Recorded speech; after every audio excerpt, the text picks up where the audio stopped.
सकाळी या ठिकाणी एक पर्स सापडलेली आहे. ही पर्स ज्या महिलेची असेल त्यांनी कृपा करून या वस्तूची ओळख पटवून घेऊन जावे. त्यात काही पैसे वगैरे त्यांचे सामान आहेत, ज्यांचे असेल त्यांनी कृपया आपली ओळख दाखवून घेऊन जावे. हरे राम राम राम हरे हरे, हरे कृष्ण कृष्ण हरे हरे, हरे राम राम राम हरे हरे, हरे कृष्ण कृष्ण हरे हरे, हरे राम राम राम हरे हरे, हरे कृष्ण कृष्ण हरे हरे, हरे राम राम राम हरे हरे, हरे कृष्ण कृष्ण हरे हरे, हरे राम राम राम हरे हरे, हरे कृष्ण कृष्ण कृष्ण हरे हरे, हरे राम राम राम हरे हरे, हरे कृष्ण कृष्ण कृष्ण हरे हरे, हरे राम राम राम हरे हरे, हरे कृष्ण कृष्ण कृष्ण हरे हरे, हरे राम राम हरे हरे, हरे कृष्ण कृष्ण कृष्ण हरे हरे, हरे राम राम हरे हरे, हरे कृष्ण कृष्ण कृष्ण हरे हरे, हरे राम राम हरे हरे, हरे कृष्ण कृष्ण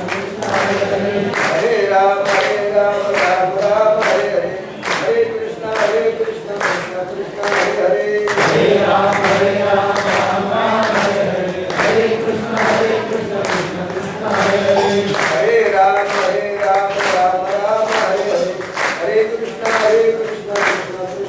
हरे, हरे राम राम हरे हरे, हरे कृष्ण कृष्ण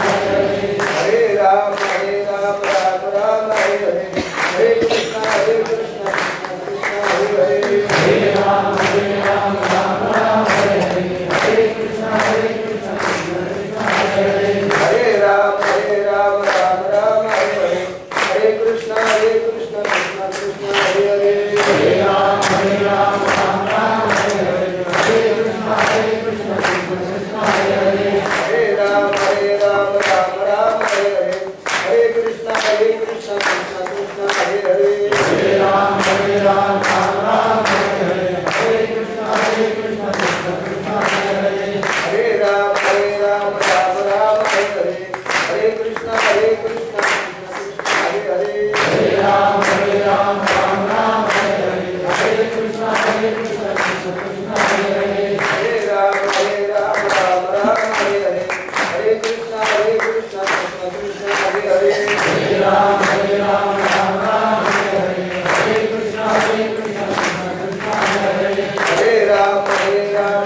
राम हरे हरे, हरे कृष्ण कृष्ण कृष्ण हरे हरे, हरे राम राम हरे हरे, हरे कृष्ण कृष्ण कृष्ण हरे हरे, हरे राम राम हरे हरे, हरे कृष्ण कृष्ण कृष्ण हरे हरे, हरे राम राम हरे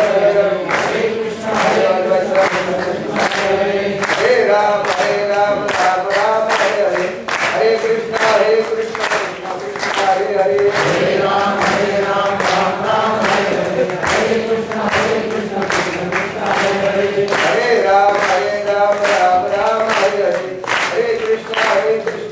कृष्ण हरे हरे, हरे राम राम हरे हरे, हरे कृष्ण कृष्ण कृष्ण हरे हरे, हरे राम राम हरे हरे, हरे कृष्ण कृष्ण कृष्ण हरे हरे, हरे राम राम हरे हरे, हरे कृष्ण कृष्ण कृष्ण हरे हरे, हरे राम हरे हरे, हरे कृष्ण कृष्ण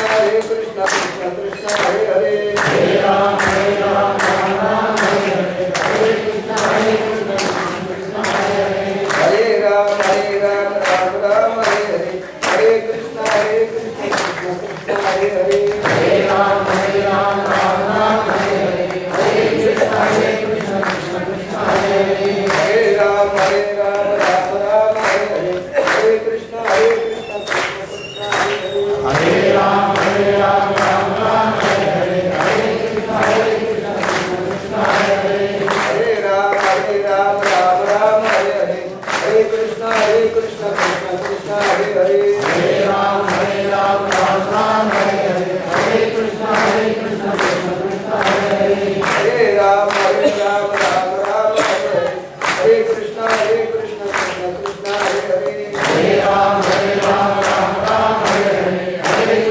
हरे कृष्ण कृष्ण कृष्ण हरे हरे हरे राम राम राम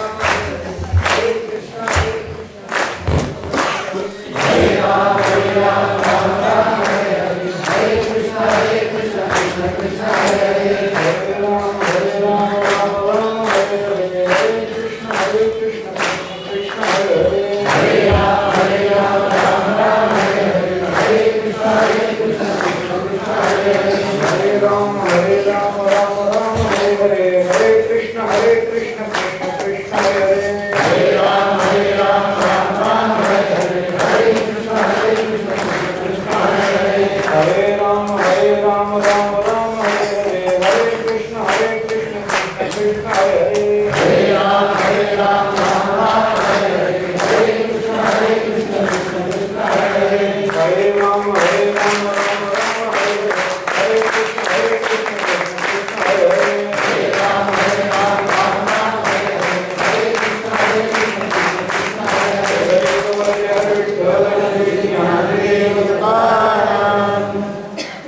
तेषां सततयुक्तानां भजतां प्रीतिपूर्वकं ददामि बुद्धियोगं प्रवीर्येण मामुपयान्ति ते तया मगजयामि कानि द्यावे अर्जुना पाहि ते ठाईची चितीही घेतलीसेल. भगवान श्रीकृष्ण अर्जुनाला एक अत्यंत महत्त्वाचा असा उपदेश करतात. माझं जे एकनिष्ठ होऊन भजन करतात, म्हणजे मदगत प्राण मच्चित्त होऊन भजन करतात, जे सतत युक्त होऊन माझं भजन करतात, प्रेमपूर्वक माझं भजन करतात, त्यांना मी काय देतो याचा विचार या श्लोकामध्ये भगवंतांनी सांगितलेला आहे. या श्लोकामध्ये भगवंतांनी अर्ध्या श्लोकात काय करतात याचा विचार केला आणि नंतरच्या अर्ध्या श्लोकामध्ये भगवंतांनी मी त्यांना काय देतो याचा विचार सांगितलेला आहे. साधनाचा विचार आपण थोडासा करून आलेलो आहोत. साधन कसं असावं, काय असावं, साधनाच्या ठिकाणी कोणते गुण असावेत, काय नसावं याचा विचार आपण करून आलेलो आहोत. आणि भगवान अर्जुनाला असं सांगतात की ते साधन कोणत्या गुणांनी युक्त असावं, काय असावं, त्यांनी कसं करावं ते साधन. भगवान सांगतात दोन गोष्टी युक्त असावे लागतात. एक तर ते सतत करावं लागतं आणि ते प्रेमपूर्वक करावं लागतं. साधन करण्यामध्ये जर सातत्य राहिलं नाही तर ते साधन साध्य प्राप्त करून देत नाही. आणि त्या साधनामध्ये जर प्रेम राहिलं नाही तरी ते साध्य प्राप्त होणार नाही. नुसतं साधन करणं याला अर्थ नाही, प्रेमपूर्वक केलं पाहिजे. आणि नुसतं प्रेम ठेवण्यामध्ये अर्थ नाही, साधन केलं पाहिजे. नुसतं माझं देवावर फार प्रेम आहे असं म्हणून चालत नाही. त्या प्रेमाची अभिव्यक्ती आपल्या कृतीतून, आपल्या शब्दातून झाली पाहिजे. विशेषतः जरी शब्दाच्या माध्यमातून प्रेम बोलून दाखवता येत नसलं तरी सुद्धा प्रेम ही अशी भावना आहे की शब्द उच्चारल्याबरोबर ते प्रेम आपोआप प्रकट होतं. प्रेमपूर्वक शब्द उच्चारावा असं नाही, पण प्रेम असलं की शब्द हा प्रेमपूर्वकच बाहेर पडतो. हा नियम आपण या संबंधामध्ये ध्यानात ठेवला पाहिजे. एखाद्याला माझं प्रेम आहे असं म्हणून सांगून ते प्रेम व्यक्त होत नसतं, पण खरंच जर प्रेम असेल तर ते व्यक्त होताना प्रेम घेऊनच व्यक्त होत असतं. तो शब्द व्यक्त होताना प्रेम घेऊनच व्यक्त होतो, हे आपल्याला मान्य करावं लागतं. आई मुलाला सारखं असं म्हणत नाही की माझं तुझ्यावर फार प्रेम आहे, माझं तुझ्यावर फार प्रेम आहे, पण मुलाला ठेच लागली की पहिलं पाणी आईच्या डोळ्यात येतं हे ध्यानात घेतलं पाहिजे. म्हणजे प्रेम कृतीतून अथवा शब्दातून व्यक्त होतं. माणसाच्या भावना एकतर कृतीतून व्यक्त होतात नाहीतर शब्दातून. त्या कोणत्याही भावना कशाही स्वरूपाच्या असल्या तरी. तसं प्रेम सुद्धा ही एक परिपूर्ण भावना आहे. ती सुद्धा व्यक्त होताना कृती अथवा शब्दातून व्यक्त होणार आहे. पण शब्द हे जरी त्याचं माध्यम नसलं तरी सुद्धा त्या शब्दात म्हणजे शब्दातून हेतुतः जरी प्रेम प्रकट करायचं नसलं तरी प्रेम असलं तर ते शब्द माध्यमातून प्रकट होऊ शकतं. बोलताना मनुष्य प्रेमळ माणसाबद्दल बोलताना, प्रेमाच्या माणसाबद्दल बोलताना प्रेमानच बोलतो, ते लक्षात येऊ शकतं. कृतीतून तशा पद्धतीचं चिंतन आपल्याला करता येतं. म्हणून नुसतं साधन करायचं नाही तर त्याच्यामध्ये सातत्य असलं पाहिजे. नुसतं सातत्य ठेवायचं नाही. नुसतं सातत्य ठेवलं काय, एक यांत्रिक पद्धतीनं आपण ते साधन करायला लागतो. त्याच्यामध्ये आपल्या मेकॅनिकली ज्याला आपण म्हणतो यांत्रिकतेने आपण ते साधन करायला लागतो. त्याच्यामध्ये प्रेम नसलं तर कोरडेपणा येतो. आणि नुसता कोरडेपणा असून काय करायचं महाराज, त्याला काहीतरी विशिष्ट अशा माध्यमातून ते प्रेम ओलावा व्यक्त करता आला पाहिजे. ओलावा आहे पण त्याला व्यक्त करण्याकरता काही क्रिया केली पाहिजे. आणि नुसती क्रिया चालत नाही, ती क्रिया कुठेतरी अंतरंगामध्ये प्रेमानं केलेली असली पाहिजे. म्हणून जाणे भक्तीचा जिव्हाळा असा शब्द तुकोबाराय वापरतात. तोची दैवाचा पुतळा. जिव्हाळा या शब्दाचा अर्थ काय आहे? सातत्य आणि ओलावा या दोन्हीला मिळून जिव्हाळा असं म्हणतात. सातत्य पाहिजे आणि ओलावाही पाहिजे. जिव्हाळा म्हणजे काय? जिव्हाळा म्हणजे वेगळं काही समजायचं का? जाणे भक्तीचा जिव्हाळा म्हणजे भक्तीचं काय जाणणं, जिव्हाळा जाणणं म्हणजे काय? आपल्याला आता तो विषय महत्वाचा नाही, पण दोन गुण तेच आहेत म्हणून फक्त सांगतो. आपल्या हाताला नख काढताना बाजूचं कातड निघालं की त्याला म्हणतात जिव्हाळा लागला. ते जाणे भक्तीचा जिव्हाळाच आहे का? याला जिव्हाळा म्हणायचं नाही. नख काढताना कातड निघालं की तो जे जाणतो तो परमात्म्याला जाणतो असा अर्थ होईल का? नाही. जिव्हाळा जाणणं म्हणजे काय? आजही खेड्यामध्ये विहीर खणताना खाली जर झरा लागला तर माणसं म्हणतात जिव्हाळा लागला. हे जिव्हाळा लागणं काय आहे? तिथं ओलावा यावा लागतो आणि पाण्याचं सातत्य यावं लागतं तर त्याला जिव्हाळा म्हणतात. नुसतं तिथं काहीतरी ओलावा निर्माण झालाय आणि सतत जर तो ते पाणी बाहेर येत नसेल तर ती विहीर पाण्याने भरणार नाही. म्हणून सातत्य आणि ओलावा भगवंताने इथं त्याच दोन गोष्टी सांगितलेल्या आहेत. तशा तेषाम सतत युक्तानाम आणि भजताम प्रीतिपूर्वकम. भजन करताना ते प्रेमपूर्वक झालं पाहिजे. आपल्याला पाठ आहे म्हणून आपण विष्णू सहस्त्रनाम म्हणतो, पण त्याच्या मागे जर प्रेम नसेल तर त्या म्हणण्याचा परिणाम होणार नाही असं नाही. होईल पण कालांतराने होईल, लगेच होणार नाही. नकळतपणाने मला सांगा, नकळतपणाने माणसाने विष खाल्लं, नकळतपणाने माणसाने विस्तवाला स्पर्श केला तर चटका बसेल का? बसणार नाही. तुम्ही कळत करा, तुम्ही जाणून करा अथवा न कळत करा, फरक काय पडतो? चटका बसायचा तो बसेल. एखाद्या एक वाटीमध्ये साखर ठेवली आणि माणसाला माहिती नव्हतं हे साखर आहे, विष आहे असं त्याला वाटलं आणि तो विष म्हणून त्याने साखर खाल्ली. आता विष म्हणून खाल्लेली साखर गोड लागेल का प्राण घेईल? गोडच लागेल की नाही? तुम्ही चुकीनं जरी साखर खाल्ली तरी ती गोड लागते.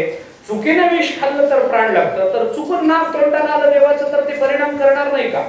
तेही परिणाम करेल पण लगेच करणार नाही, हे ध्यानात घ्या. लगेच परिणाम पाहिजे असेल तर जाणीवपूर्वक नाम घेतलं पाहिजे. भक्तीला ज्ञानाचं अधिष्ठान दिलं पाहिजे. भक्ती कर्म आणि ज्ञानाचा विचार समन्वयपूर्वक केला पाहिजे. हे ज्ञानोबारायांचं चिंतन संपूर्ण ज्ञानेश्वरीमध्ये आपल्याला पाहता येतं. मुद्दा हा त्याच्यामध्ये की ज्ञान हे भक्ती करताना ती प्रेमपूर्वक केली पाहिजे. आणि नुसतं मुखामध्ये नाम आलं आणि भक्ती करायला लागला आणि अंतःकरणामध्ये वेगवेगळ्या विषयाचं चिंतन असेल तर तुकाराम महाराजांना ते चालत नाही. भक्ती ज्याची थोडी पूर्ण विषयाची गोडी. विषयाची गोडी अंतःकरणामध्ये धारण करून भक्ती करणारा हा खरा भक्त ठरत नाही. त्या प्रल्हादाने देवाने प्रल्हादाला माग म्हणून सांगितल्यानंतर प्रल्हाद म्हणाले, देवा तुमच्याकडून मला जर काही मागायचं असतं तर मी भक्ती केली तर तुमचा भक्तच ठरलो नसतो. यस्त आशिष आशा असते नसं भृत्य हा सवय म्हणे, अशी प्रल्हादाची भाषा आहे. प्रल्हाद असं म्हणतात देवाला, देवा तुमच्याकडून काहीतरी मिळवायचं म्हणून जो तुमची भक्ती करतो ना तो तुमचा खरा भक्त नाही. नसं भृत्य हा तो कोण आहे? सवय वणिक, तो तुमचा व्यापार करणारा व्यापारी आहे. हे लक्षात घ्या. तुम्हाला काहीतरी देतो आणि त्याच्या मोबदल्यातून तुम्हाला काहीतरी मागून घेतो, हा व्यापार तो करतोय. निरपेक्ष प्रेम त्याच्या अंतःकरणामध्ये नाही. कार्यापेक्षाही वर्तनते भावस्निग्धः सुदुर्लभः या वर्गामध्ये तो बसणार नाही. महाभारतामध्ये व्यास महर्षींनी म्हटलंय, कार्याच्या अपेक्षेनं प्रेम करणारी माणसं लाखोनी मिळतील, पण निरपेक्ष प्रेम करणारे, आपल्यावर निरपेक्ष प्रेम करणारे ज्ञानोबाराय तुकोबाराय सोडले तर जगात दुसरं कोण आहे सांगा? कोणी आपल्यावर? तुकाराम महाराजांना आपल्यावर प्रेम करायचं काय अडलं होतं? काही अडलं नाही. ज्ञानोबारायांना आपल्याला ज्ञानेश्वरी सांगायचं काय अडलं होतं? काही अडलेलं नाही. लक्षात घ्या. समर्थांना घडीमध्ये जाऊन स्वतःला कोंडून घ्यायचं काय अडलं होतं? काही अडलं नव्हतं. आपल्यावर निरपेक्ष प्रेम करणारे संत महात्मे दुसरं कोणी नाही. परमात्मा सुद्धा आपल्याकडून काहीतरी काढून देतो, मग आपल्याला काहीतरी देतो. इर्षी तेव्हा देसी, पण संत महात्मे मात्र कशाचाही मोबदला घेत नाही. मी नेहमी हे सांगतो की संपूर्ण ज्ञानेश्वरीच्या 9000 ओव्यामध्ये तुम्हाला एकही ओवी अशी दिसणार नाही की माझ्या ज्ञानेश्वरीचं पारायण केलं ना मग मला काहीतरी द्या असं ज्ञानोबाराय कुठं मागतात. कुठंच नाही महाराज. काय 4-4.5 अभंगाचा जो गाथा आहे त्या गाथ्यामध्ये तुकाराम महाराजांचा असा एकही अभंग नाही की तुम्ही रोज कीर्तनाला माझा अभंग घेऊन एवढ्या हजाराची पाकिट मिळवता. एकदा तरी कॉपीराईट म्हणून माझ्याकडे पाठवा ना मनीवर 200-300 रुपयाची माझा अभंग घेतला म्हणून आहे का कुठं? काही निरपेक्ष प्रेम संत महात्मे आपल्यावर करतात. मुद्दा काय? कार्याच्या अपेक्षेनं प्रेम करणारे भरपूर आहेत, पण निरपेक्ष प्रेम कोणी करत नाही. आपण नामस्मरण करतो, ज्ञान साधना करतो किंवा कर्म साधना योग साधना करतो त्याच्यामध्ये आपलं प्रेम असलं पाहिजे. सातत्य आणि प्रेमपूर्वक अशा दोन गुणांनी युक्त जर ते भजन असेल तरच ते परमात्म्याला प्राप्त होईल आणि परमात्मा मग आपल्याला बुद्धियोग देईल अशी भगवंताची इतकी भाषा आहे. म्हणून सातत्य काय याचा विचार आपण करून आलो. साधन कोणतंही असो, नाम साधन आहे सततम कीर्तयन्तो माम. तुम्हाला योग साधन करायचंय योगी युंजित सततम आत्मानं रहस्य स्थितः. तुम्हाला कर्म नावाचं साधन करायचंय तस्मात् असक्त सततम कार्यम कर्म समाचर. तुम्हाला ज्ञान नावाचं साधन करायचंय अनन्य चेता सततम योगम स्मरते नित्यशः.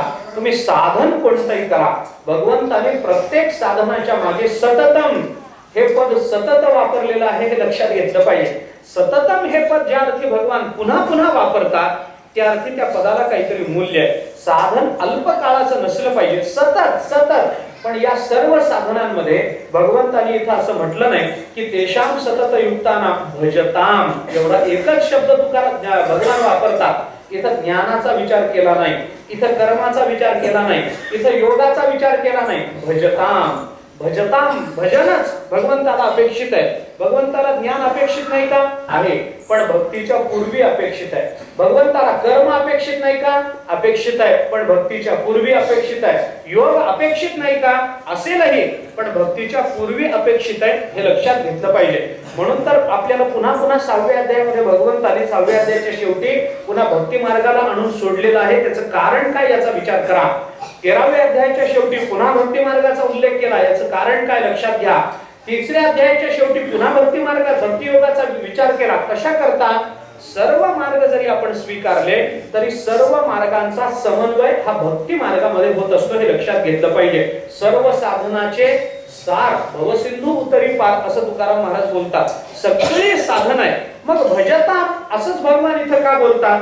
ज्ञानाचा योगाचा कर्माचा विचार भगवंतांनी इथं का केला नाही त्याचं कारण आपल्याला 2 अंगानं पाहता येतं. पहिला अंग आपल्याला असं पाहता येतं की ज्ञान कर्म योग आणि भक्ती या 4 साधनांपैकी भक्ती नावाचं साधन जर बाजूला ठेवलं तर उरलेली 3ही साधनं साध्य प्राप्तीनंतर संपून जातात.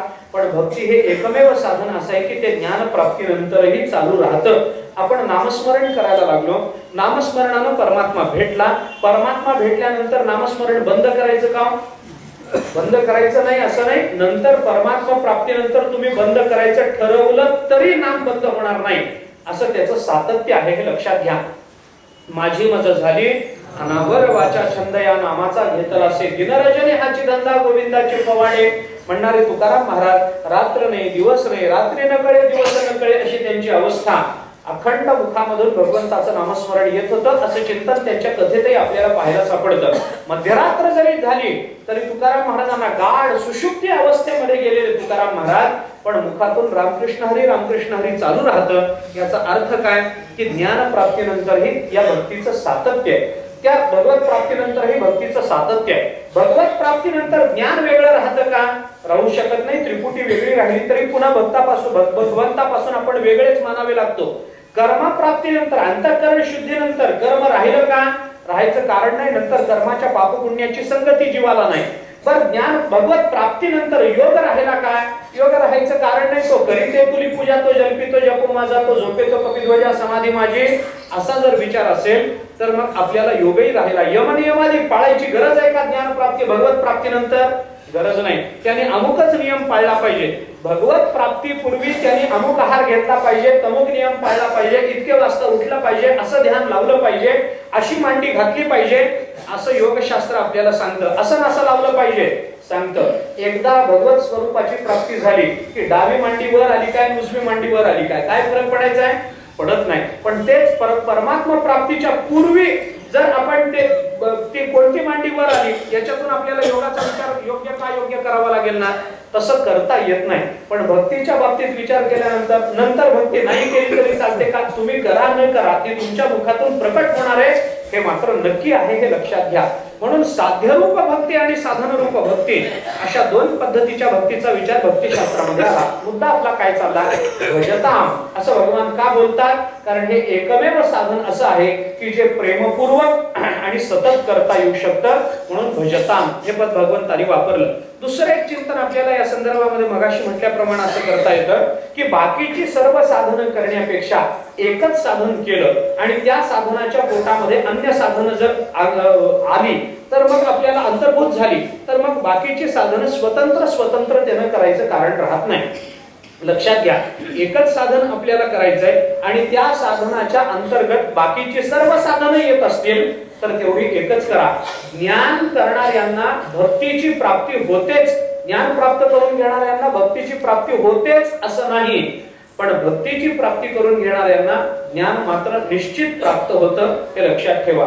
कर्म मार्गाने जाणाऱ्यांच्या अंतःकरणात भक्तिप्रेमाचा उद्रेक होईलच याची शाश्वती नाही, पण जो भक्तिप्रेमाची प्राप्ती करून घेतो त्याच्याकडून निष्काम कर्माचरण घडणारच आहे, हे लक्षात घ्या. समाधी लावणाऱ्यांना भक्तीची प्राप्ती होईलच असं नाही, पण नामस्मरण करता करता तो देहभाव विसरून जाईल याची शाश्वती आपल्याला देता येते. म्हणजे देहभावाचा विसर पडला तर नाम येतं असं नाही, पण नाम मुखाला आलं तर देहभावाचा विसर पडू शकतो, योग प्राप्त होऊ शकतो. ज्ञान प्राप्त झाल्यानंतर तो भक्ती करेलच असं नाही, पण भक्ती करणाऱ्यांना मात्र 100% ज्ञान प्राप्त होतं असं आपल्याला म्हणता येतं. निष्काम कर्माचरण करणाऱ्याच्या अंतःकरणामध्ये भक्तीचा जिव्हाळा निर्माण होईलच असं म्हणता येत नाही, पण ज्याच्या अंतःकरणात खरोखर भक्तीचा जिव्हाळा निर्माण झाला तो सकाम कर्माचरणाकडे प्रवृत्त होणार नाही. तो काय विचार करतो? भगवानच मिळाले, आता दुसरं कर्म करा कशाला? कर्म करून स्वर्गाला जायचंय. अरे स्वर्गाचा सुद्धा बाप असणारा परमात्मा मला मिळाला ना, आता स्वर्गाकडे जायचं कारण काय? म्हणून एका साधनामध्ये, ज्या एका साधनामध्ये आपण चिंतन करून पहा. मी आपल्याला याचं गंमत सांगतो. ज्ञानाची एक मर्यादा ठरलेली आहे, कर्माची एक मर्यादा ठरलेली आहे, योगाची एक मर्यादा ठरलेली आहे. ज्ञान कधी कर्माच्या क्षेत्रामध्ये ढवळाढवळ करायला जात नाही, कर्म कधी ज्ञानाच्या क्षेत्रामध्ये ढवळाढवळ करायला येत नाही, योग कधी कर्मज्ञानाच्या क्षेत्रात ढवळाढवळ करायला येत नाही. त्यांचे निकष ठरलेले, नियम ठरलेले, त्यांचं परिक्षेत्र ठरलेलं आहे आणि एकमेकांच्या पक्षामध्ये ते विनाकारण ढवळाढवळ करत नाही. त्यांचं काम ठरलेलं आहे. ज्ञानाने काय करून द्यायचं? मोक्ष प्राप्त करून द्यायचा. मग ज्ञानाने मोक्ष प्राप्त करून द्यायचा असेल तर कर्माने मध्येच म्हणावं का मी करून देतो म्हणून? कर्माची ती ताकदच नाही. बरं, कर्माने अंतःकरण शुद्धी करून द्यावी, योगाने म्हणावं का मी करून देतो म्हणून? समाधीची ती ताकद नाही, समाधी त्याच्या पुढे राहते. अंतःकरण शुद्धीचा विचार तिथं करता येत नाही. पण ज्ञानाचा विचार योगात नाही, योगाचा विचार कर्मात नाही, कर्माचा विचार ज्ञान योगात नाही. पण एक साधन असं आहे की ज्या सर्वांशी मिळून मिसळून राहतं आणि ते साधन म्हणजे भक्ती हे आहे. भक्ती एक साधन हातात आलं की बाकीची सगळी साधनं आपोआप हातामध्ये येतात, त्याला वेगळा विचार करायचं कारण नाही. मग एका साधनामध्ये जर बाकी सर्व साधनांचा अंतर्भाव होत असेल तर वेगवेगळं साधन करा असं म्हणण्यापेक्षा ज्या एका साधनामध्ये बाकी सर्व साधनांचा अंतर्भाव होतो त्या एका साधनाचा स्वीकार करा हे सांगण्याकरता भगवंतांनी भजताम असा शब्द वापरलेला आहे. तेवढं एक करा, मग बाकीचं सगळं आपल्या तुमच्याकडे येईल, आपोआप येईल. भक्ती मिळाली की सगळं आलं. मी याला एक उदाहरण सांगत असतो. काय झालं, एका माणसाला एका घराचा पत्ता शोधायचा होता. त्याने एका कागदावर त्या माणसाचं नाव लिहून घेतलं. त्या घराचा काय जो पत्ता आहे, कोणत्या गल्लीत आहे, काय त्याच्या घराजवळची खूण आहे, ते सगळं लिहून घेतलं. आणि आता त्या गावामध्ये ते घर शोधायचं. त्यांनी चौकशी केली, कुठे ही गल्ली? लोकांनी त्यांना सांगितलं जा सरळ. असं गेलं की डाव्या हाताला ती गल्ली आहे. डाव्या हाताला वळल्यानंतर ती गल्ली दिसली. आता गल्लीतलं घर कोणतं आहे नक्की माहिती नव्हतं. मग काय करावं? काही नाही, आता कुणाला तरी विचारलं पाहिजे. म्हणून तिथे काही गल्लीच्या तोंडाशी काही मंडळी बसलेली होती. त्यांना त्याचे जाऊन विचारा की का म्हणे इथं आमके आमके गृहस्थ या गल्लीमध्ये राहतात, जरा त्यांचं घर कुठे मला दाखवता का? म्हटलं तिथे ग्रस्त बसलेले होते. दोघं चौघजण काय तिथंच बसलेले होते असं नाही, जगातल्या कोणत्याही गावामध्ये असे गल्लीच्या तोंडाशी बसलेले असतातच महाराज. त्यांना काही उद्योग नसतो, धंदा नसतो, आपलं निवांत बसून राहायचं, येणाऱ्याची टिंगल करायची. कधी हरिपाठ नाही, कधी भागवत नाही, कधी गीता ज्ञानेश्वरी नाही, कधी गाथा नाही, काही नाही. यायचं हा हा ऊ करायचं, तंबाखू चोळायची, तिथं बसून राहायचं, येणाऱ्याच्या बद्दल काहीतरी विनाकारण बोलत राहायचं. एवढाच त्यांचा उद्योग. आम्ही वैकुंठवासी आलो याची कारण असे, दुसरा उद्योग नसतो त्यांना. ते बसलेले असतात. त्याने विचारलं म्हणे आमच्या ग्रहस्थाचं घर कुठे आहे? त्याच्यात त्या एका माणसाने सांगितलं काय समोर घर येते. आता त्यांनी समोर बघितलं, तिथं ओळीनं 10-5 घरं होती. आता समोरचं नेमकं घर कोणतं, बरं त्याला विचारावं तर तो पहिल्या प्रश्नालाच अंगावर आलाय. आता दुसरा प्रश्न विचारायचा कसा, आता याच्यातलं नेमकं कोणतं घर आहे त्याला कळेना. तेवढ्या ते ग्रहस्थ तिथं आले. ते म्हणाले काय पाहिजे तुम्हाला, काय इथं थांबला. त्याने सांगितलं आमच्या माणसाचं घर पाहिजे. मग याने सांगितलं ते समोरचं घर आहे म्हणून अंगावर आले. मग आता मी संभ्रमात पडलो कुठं जायचं म्हणून. तो दुसरा आलेला ग्रहस्थ होता. तो म्हणाला तुम्ही त्यांच्या नादाला लागले कशाला, सकाळच्या वेळेला ते सांगण्याच्या मनस्थितीत नसतात, तुम्ही कशाला त्यांच्या नादाला लागला, तुम्हाला ते घर पाहिजे ना, चला म्हणे माझ्या बरोबर चला. मी त्याच घरावरून पुढे चाललेलो आहे, तुम्हाला घराच्या दारात सोडतो, पुढे जातो मी, म्हणजे मग सोपं होईल तुम्हाला. म्हणाला फार उपकार होतील बाबा, घराच्या दारात सोडून जाताना चांगलं होईल. ते निघणार तेवढे तिसरा एक मनुष्य तिथा. त्याने विचारलं काय पाहिजे, काय गडबड चालली. यांनी सांगितलं काय नाही, आमच्या माणसाचं घर पाहिजे होतं. यांनी तर पुसडेपणानं उत्तर दिलं, हे म्हणतात घराच्या दारात सोडतो म्हणून यांच्याबरोबर निघालो. तिसरा मनुष्य म्हणाला अहो यांच्याबरोबर जाऊ नका, का ते दारात सोडून पुढे निघून जातील, पण त्या घराच्या दारातून आत गेल्यानंतर तिथं 15 भाडेकरू राहतात, तुम्ही नक्की कुणाच्या घरात घुसणार आहेत आत गेल्यानंतर, ते योग्य होणार नाही, तुम्ही माझ्या बरोबर चला, मी त्याच घरात राहणारा एक भाडेकरू आहे, मी तुम्हाला घराच्या आतपर्यंत घेऊन जातो, नेमकं घर कोणतं आहे ते तुम्हाला दाखवतो, माझ्या बरोबर चला. तो म्हणाला मग तर फार बरं झालं, चला तुमच्या बरोबर. तो तिसऱ्या माणसाबरोबर जायला निघाला, तेवढ्यात चौथा तिथा. तो म्हणाला काय पाहिजे, काय चाललंय. त्यांनी सांगितलं आमचं घर पाहिजे. हे नुसतं म्हणाले तुसडेपणाना तिथं घर आहे तिथं जा म्हणून. हे म्हणाले दारात सोडतो, हे म्हणाले आतपर्यंत घेऊन सोडतो, त्या माणसाच्या दारात घेऊन सोडतो. ते म्हणाले तुम्ही या तिघांबरोबर जाऊ नका, तुम्ही माझ्या बरोबर चला. का बाबा, कारण तुम्हाला जो माणूस पाहिजे तोच मी आहे. आता त्यांनी कोणाबरोबर जावं मला सांगा. आता काही लांबून दाखवतात, काही दरवाजात नेऊन सोडतात, काही आत नेतात, पण तोच आहे. तसं यज्ञ यागादिक जे आहेत ना ते लांबून भगवंताचं निदर्शन करतात. हा इथं परमात्मा आहे, लांबून बोलणं आहे, कारण बहिरंग साधनं झाली ती. काही साधनं परमात्म्याचं चिंतन लांबून करतात, काही साधनं आपल्याला जवळ घेऊन जाण्याची भाषा बोलतात. विवेक वैराग्यादिक साधनं जवळ घेऊन जाण्याची भाषा बोलतात. ज्ञान नावाचं साधन म्हणता मी आजपर्यंत घेऊन जातो तुम्हाला अंतरंगात, तत्वमसी महावाक्याचा विचार करताना तत्वम पदार्थ शोधनापर्यंत मी घेऊन जातो, चला तिथपर्यंत. पण भक्ती आली की म्हणते तुम्ही म्हणजेच मी आहे, आता तुम्हाला दुसरीकडे जायचं कारण नाही. एका माणसाच्या बरोबर जाण्याने बाकीच्या तिन्ही माणसाचा लाभ झाला की नाही. समोरचं घरही कळलं, दरवाजापर्यंतही जाता आलं, दरवाजाच्या आतही जाता आलं. एका बरोबर गेल्यानंतर जर बाकीच्या तिन्हीचा लाभ होत असेल तर तिघांबरोबर स्वतंत्र जावं का एका बरोबर जावं, एका बरोबर गेलं पाहिजे. तसं भक्तीमध्ये जर बाकीच्या सर्व साधनांचा अंतर्भाव होत असेल तर एका भक्ती बरोबर गेलं की ज्ञान कर्म योग सगळं त्याच्यात प्राप्त झालं. मग वेगवेगळं साधन करण्यापेक्षा एक भक्ती केली बाकी सगळं मिळतं. म्हणून भगवंतांनी शब्द वापरला भजताम प्रीतिपूर्वकम. दुसरा शब्द ज्ञान कर्म योग याच्या संदर्भात भगवान बोलत नाही, भजताम असा शब्द भगवान इथं वापरतात. प्रीतिपूर्वक आणि सातत्यानं जो माझं भजन करतो त्याला मी अमुक अमुक देतो असं म्हणून भगवान आता फलाविषयी बोलतात. साधनाचा विचार भगवंतांनी बारकाईनं मांडला. याच्यानंतर भगवान साध्य सांगतात, काय देता देवा तुम्ही अशा भक्ताला जो सतत प्रीतिपूर्वक तुमचं भजन करतो, त्याला तुम्ही काय देता. भगवान सांगतात ददामि बुद्धियोगंतम येन माम उपयांति ते. अरे अर्जुना, मी त्यांना बुद्धियोग देतो आणि माझ्या समीप घेऊन येतो. तेषामेवानुकंपार्थ महमत ज्ञानजं तमः नाशयाम्यात्मभावस्तो ज्ञानदीपेन भास्वता. ददामि बुद्धियोगंतम येन माम उपयांति ते. याचा थोडासा विस्तारच लगेच पुढच्या श्लोकामध्ये भगवंतांनी केलेला आहे असं आपल्याला म्हणता येतं. म्हणून आपण पहिल्या दिवसापासून हे पाहतो की या 3 श्लोकाचे जे 6 चरण आहेत याच्यात या 3 चरणामध्ये साधनाचा विचार आला आणि उरलेल्या 3 चरणामध्ये साध्याचा विचार आला असा आपण विचार करतो. मच्चित्ता मद्दत प्राणा बोधयंत परस्परम कथयंतश्च मां नित्यं तुष्यन्ति च रमन्ति च तेषां सततयुक्तानां भजतां प्रीतिपूर्वकम. इथपर्यंत साधनेचा विचार भगवंतांनी केलेला आहे.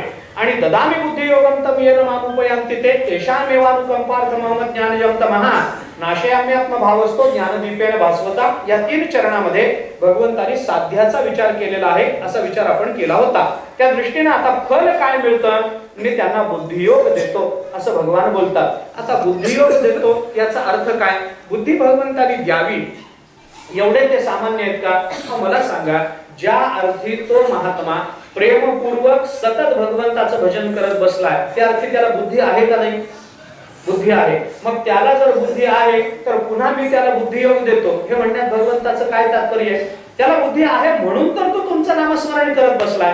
त्याला बुद्धी आहे म्हणून तरी तो तुमच्या स्वरूपाला प्राप्त झाला. मच्चित्ता वर्गत प्राणा बोधयंत परस्परम असं तुम्ही म्हणता ना, त्याला बुद्धी आहे म्हणून तर बोधयंत परस्परम, त्याला बुद्धी आहे म्हणून तर कथयंतश्च माम नित्यम, त्याला बुद्धी आहे म्हणून तरी मद्गत प्राण तो झालेला आहे. भगवंताला त्याने आपली इंद्रिय प्राण समर्पण केलेला आहे. बुद्धी नसणारा असं करत नाही ना, मग बुद्धियोग घेऊन तुम्ही मिळवलं काय? कारण जर तुम्ही त्याला बुद्धी असताना पुन्हा बुद्धी दिली तर मग ते काय परिणाम, त्या फलाचा विचार काय? जे फल मुळातच माणसाकडे आहे त्याला पुन्हा त्याच फलासाठी तपश्चर्या करावी लागेल काय? लागत नाही. बायकोसाठी कुणी तपश्चर्या करावी? एखाद्या ब्रह्मचार्याने केली मान्य आहे, लग्न झाले आणि पुन्हा बायको मिळावी म्हणून देवाला प्रार्थना केली तर चालेल का? चालत नाही. असं आहे ना, एखाद्याकडे संपत्ती भरपूर आहे तरी त्यांनी संपत्तीसाठी पुन्हा भगवंताची प्रार्थना केली, उचित होणार नाही. प्रार्थना कुणी करावी? सुदाम्याच्या पत्नीने म्हणावं आम्हाला भगवान काहीतरी धन देईल, मान्य आहे मला. पण ज्याच्या जवळ भरपूर द्रव्य आहे त्यांनी म्हणावं का? पांडवांनी कधी भगवंताकडे आम्हाला संपत्ती द्या अशी याचना केली का? नाही. आम्हाला संकटातून बाहेर काढा, मान्य आहे, कारण आम्ही दीन आहोत, दुर्बल आहोत, आम्हाला जमत नाही, तुम्ही बाहेर काढा हे म्हणणं बरोबर आहे. पण आम्हाला पैसे द्या असं पांडव कधी वनवासात तरी बोलले का? कधीही पांडव बोलले नाही. याचा अर्थ काय करायचा हे ध्यानात घ्या. बुद्धी असताना जर भगवान पुन्हा बुद्धियोग देणार असतील तर मग त्याचा उपयोग होणार नाही. प्राप्ताची प्राप्ती हा दोष त्या लाभावर येईल, त्या साध्यावर येईल. ज्याची प्राप्ती पूर्वी झालेली आहे त्याचीच प्राप्ती पुन्हा करून घेतल्याचा दोष लागेल की नाही? भगवंताला लागेल ना. भगवंतानी काय दिलं? जे पूर्वी होतं तेच दिलं, नवीन काही दिलेलंच नाही. असं होईल की नाही? असं होईल. म्हणजे आमच्या जवळ जे आहे, माझ्याकडे जर 1000 रुपये आहेत तर मी कशाला लोकांकडे 10 रुपये मागावेत? गरज नाही. माझ्याकडे 10च आहेत पण मला 1000ची गरज असेल तर मग मी म्हणावं की बाबा थोड्या पैशाची सोय करा, काम झाल्यावर तुमचे पैसे परत करेन असं मी नंतर म्हणावं योग्य होईल. माझ्या जवळ जे नाही त्याची अपेक्षा मी केली तर एक वेळ चालेल, एक वेळ. पण जे माझ्याकडे आधीपासून आहे त्याची पुन्हा अपेक्षा किंवा मला त्याची पुन्हा प्राप्ती झाली तर त्याचा उपयोग होणार नाही. याच्या करता म्हणून जर बुद्धी त्याच्याकडे आहेच आहे तर ददामी बुद्धियोगम हे म्हणण्यात काय तात्पर्य आहे? प्राप्ताची प्राप्ती हा दोष जाईल ना त्याच्यावर. आम्ही त्याला एक उदाहरण सांगत असतो. प्राप्ताची प्राप्ती हा दोष कसा गमतीचा आहे ते सांगण्याकरता मी एक उदाहरण सांगत असतो. काय झालं, उन्हाळ्याचे दिवस होते. एक मनुष्य एके दिवशी दुपारी, चांगला तरुण मुलगा एके दिवशी दुपारी आंब्याच्या झाडाखाली झोपला. झोपल्यानंतर दुपारची वेळ, झोप लागली त्याला. एक रस्ता तिथून चालले होते. त्याने बघितलं तरुण मुलगा आहे, कामाचे दिवस आहे, उन्हाळा आहे आणि हा दुपारच्या वेळेला झोपतो म्हणजे काय? त्यांनी त्याला उठवलं. बाबा उठ, काहीतरी काम कर. तो तरुण जागा झाला. म्हणाला कशाला उठवलं? म्हणे काहीतरी काम कर. काय काम करू? काम सांगा. काम करतो. त्यांनी बघितलं आंब्याच्या झाडाखाली झोपला, पाडाला आंबा लागला होता.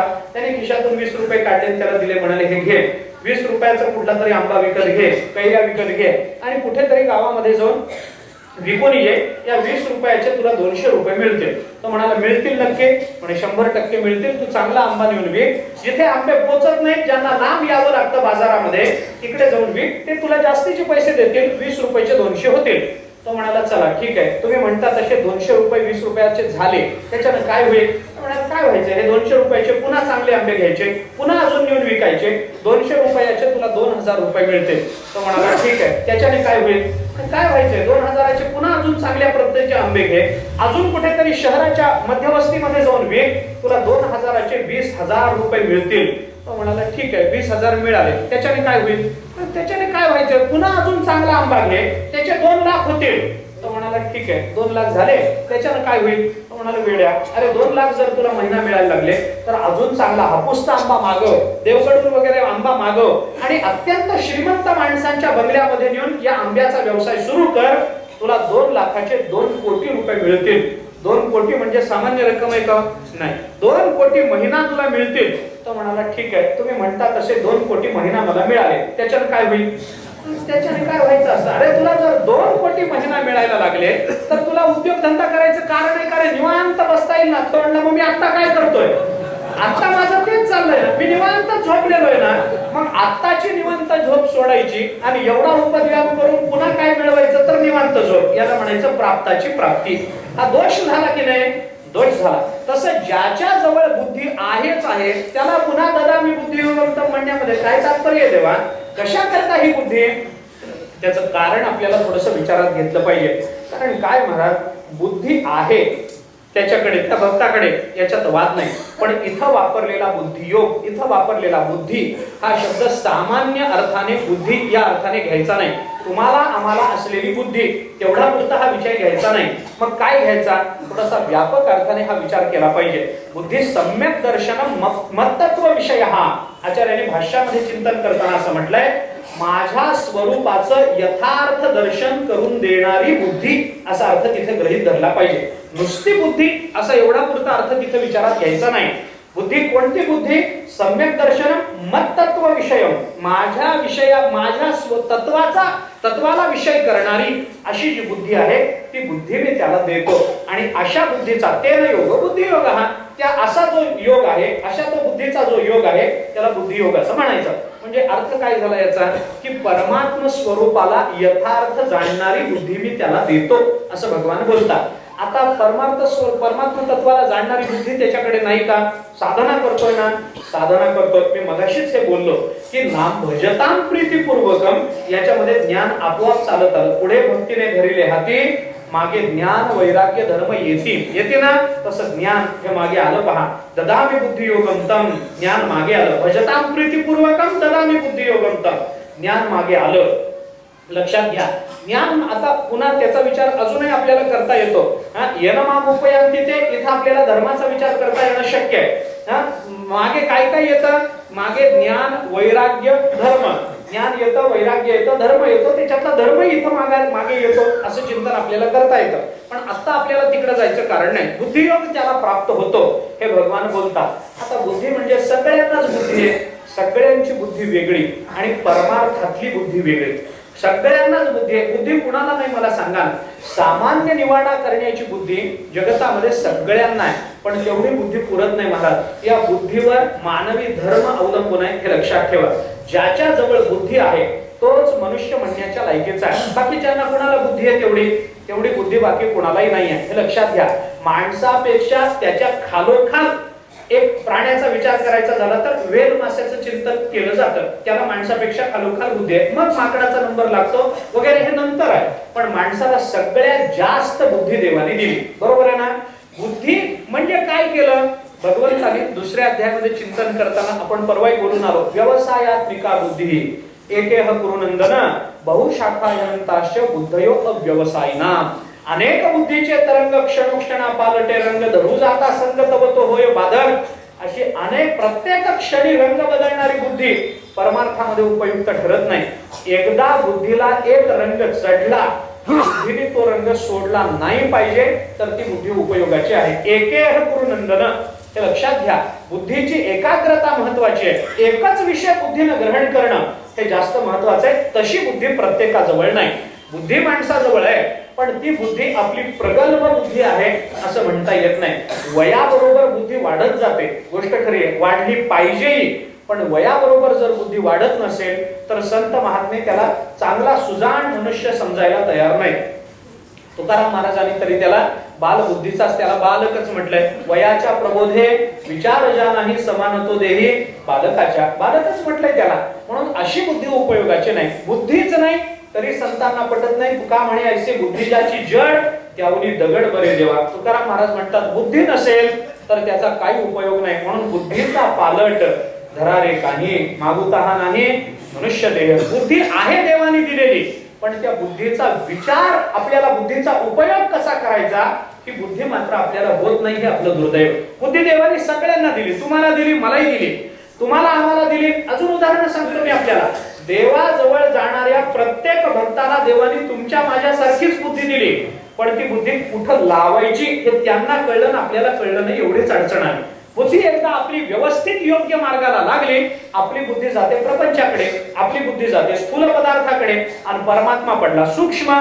मग सूक्ष्म असणारा परमात्मा, सूक्ष्मत्वात् तद्विज्ञेयम् दुरस्थम चांती के जगत्तत्, हे भगवान बोलले की नाही. परमात्मा अत्यंत सूक्ष्म आहे. मग त्या परमात्मा सूक्ष्म असणाऱ्या परमात्मा तत्वाला जाणणारी बुद्धी ही स्थूल राहून चालेल का? ती सूक्ष्म झाली पाहिजे. ती कशी होईल याचा विचार नंतर करू आपण. पण बुद्धी पाहिजे एवढी गोष्ट खरी, त्या बुद्धीचे विषय योग्य पाहिजे एवढी गोष्ट खरी. एकदा ती बुद्धी परमात्म्याकडे लागली, संसाराशी आसक्ती टाकून तीच बुद्धी एकदा परमार्थाकडे लागली की मग त्या बुद्धीला बुद्धियोग प्राप्त होण्याची शक्यता असते. ती जर स्थूल पदार्थांकडे प्रपंचाकडे जायला लागली तर बुद्धी सुद्धा दगडासारखी व्हायला लागते. त्याचा काय उपयोग आहे? काही उपयोग नाही. मनुष्य म्हणून जन्माला यायचं, बुद्धिमान प्राणी म्हणून जन्माला यायचं आणि भगवंताला प्राप्त करून घ्यायचं नाही. मग ती बुद्धी, तो मनुष्य होईल का दगड होईल? भगवंताने चिंतन ज्ञानेश्वरीमध्ये करताना काय सांगितलं? माझी भक्तिवीण जळोते जियाले पण आता पृथ्वीवरी पाषाण नसती काही. अरे पृथ्वीवर काही पाषाण नाहीत का? जन्माला यायचं माझी भक्ती करायची नाही, मग जन्माला यायचंच कशाला? काही उपयोग नाही. तरीच जन्मा यावे दास विठोबाचे व्हावे, तरच जन्माला यावं, नाही तर येऊच नाही माणसाने जन्माला. हा सरळ विषय ना, बुद्धीचा विचार कळला पाहिजे. आणि आपल्याला गंमत सांगतो, बुद्धीचा पालट धरारे काही, हे जे तुकाराम महाराज म्हणतात, तो पालट होणं म्हणजे काय याची गंमत उदाहरण म्हणून सांगतो. काय झालं, एक महात्मा एके दिवशी प्रवासाला निघाला.